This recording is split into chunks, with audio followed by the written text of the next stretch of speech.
Over the last few years, I've noticed something about when we experience life changes. When something major happens in someone's life, maybe something hard or something transformative, we always kind of assume that the hardest part will be the changing itself. But again and again, I've watched something else happen. The hard part often is not the change. It's how everyone else reacts. Welcome to the Sacred Narratives podcast. I'm Rachel. I'm a pastor who thinks that our real lives matter to our faith. We explore what this means each week at Sacred Narratives. During Lent, we are shaping our scripture exploration around the question, can we skip to the good part? There's a story in the Gospel of John, chapter 9, about a man whose life has been shaped by hardship from the very beginning. In his world, that hardship defined his place in society. He survived by begging, and the people in the community recognized him by that role. Everyone knew who he is, but did they ever really see him? And then Jesus walks by. The people around Jesus immediately start asking a question that still shows up today. Rabbi, who sinned, this man or his parents? Whose fault is this? We human beings like tidy explanations. Things like everything happens for a reason, but Jesus does not say that. He says neither this man nor his parents are to blame. Not everything happens for a reason. Sometimes suffering is just simply part of being a human. Jesus kneels down and makes mud from the soil beneath him, echoing this ancient story of humanity being formed from the clay in the book of Genesis. And then Jesus places the mud on the man's eyes and says something simple. Go and wash in this pool. Jesus invites the man into new life, into his own recreation, and the man goes. He walks across the city, he finds the water, he washes, he participates in this moment himself. He's the one who chooses this action. And when he comes back, his life is changed. He can see. But believe it or not, the most remarkable part of the story is not what happens between Jesus and this man. It's what happens next. The neighbors see this man changed, and they start arguing. Isn't this the man who used to sit and beg? Some of them say, yes. And the others say, oh, it can't be. And this man keeps saying the same thing. It's me. I'm the same person you passed every day, the same voice that you heard asking for help. I recognize you. Do you recognize me? The people around him are uncomfortable. They are still asking the same questions that this story started with. Whose fault is this? If this man's life has been changed and we're not feeling good about it, then probably a rule is broken. So they bring him to the religious authorities. And not because they're celebrating what happened, but because they want an explanation. Jesus made mud while healing the man on the Sabbath. But the deeper concern isn't really about mud or Sabbath rules. The deeper concern here is that Jesus acted outside of the authority of the people who believed they controlled how God's rules were supposed to work. So this questioning continues. They speak to his parents. They bring the man back again.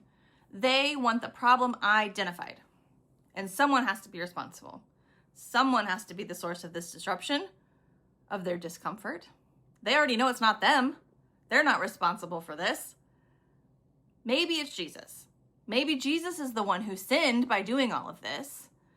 They continue to interrogate the man and they push him toward this conclusion. But he doesn't argue.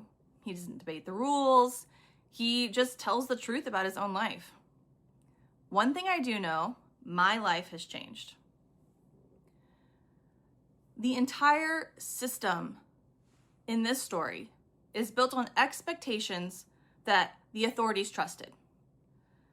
Their authority depended on these expectations being held together, and this man is not fitting in those expectations. And when someone speaks from lived experiences instead of the script that we expect, it exposes how fragile our assumptions can be. So in the story, they remove the problem. It says plainly they drove him out. They make him go away. If he isn't standing there, they don't have to answer the questions that his transformed life raises. If he disappears, their carefully curated system does not have to change. This reaction is not unique to ancient religious authorities.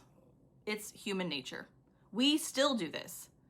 People recovering from addiction often say the hardest part isn't the sobriety, it's what happens to the relationships when everything begins to shift. Cancer survivors say something similar, that friends care deeply, but conversations become awkward, people don't know what to say, and slowly people stop calling. Transformation makes others uncomfortable. And maybe the clearest example right now is how transgendered people are treated. For the last several years, we've watched entire public debates unfold around where transgender people are allowed to exist. And this question sounds familiar. Who's the problem? Who disrupted the order that we expected? We do the same thing that the authorities in this story did. We drive them out. We decided that they are the disruption, that they are the problem, and we work very hard to make them disappear so that we don't have to confront what their lives are asking us to reconsider. Because their lives press on questions that many of us would rather leave alone. What masculinity means, what femininity means, what roles do men, women, and non-binary are they supposed to occupy? What kind of lives are we taught are acceptable?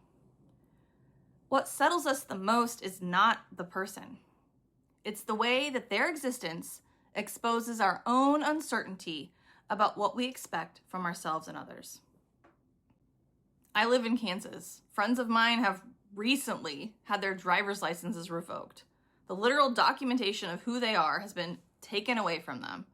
And why? Because who they were interrupted the system, and it threatened the categories that we believed had to stay fixed. So people in the system do what systems often do, and they removed the disruption. In the story from John's Gospel, the man's blindness was never the problem. His sight was never the problem either. The problem was how everyone else reacted when his life changed. And that part of the story has not changed much. We're still asking the same questions that the disciples asked in the beginning. Whose fault is this? Who disrupted the order? Who made us uncomfortable? And too often, we decide that it's the person whose life has changed. We make their lives harder than this hardship did. In John, Jesus hears what happens, and he goes and looking for the man. The same man who everyone else decided was a lot easier to remove than to understand. Jesus doesn't avoid a disruption or an expectation. He doesn't protect expectations that push this man out. He goes to the person who was driven away. And that leaves us with a question. We already know life contains enough hard parts.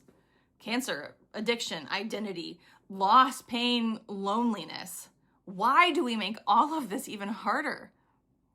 When someone's life changes, when someone grows, and when someone becomes maybe someone we didn't expect them to be, the easiest response is what we see in the story. Push them away. Pretend the change never happened. But if we claim to follow Jesus, if we call ourselves Christians, then we are invited to a different response. Not avoiding the discomfort, not forcing people back into the roles that we expected them to play. Instead, learning to sit with the hard part. Learning to handle our own confusion instead of making it someone else's to carry. The good part is not pretending the hard parts don't exist. It's refusing to make them harder on one another. Join us each week at sacrednarratives.com to receive a weekly narrative like this one in your email inbox. Follow us on social media. Our link tree is in our profile, and join us each week in Lent as we ask together, can we skip to the good part?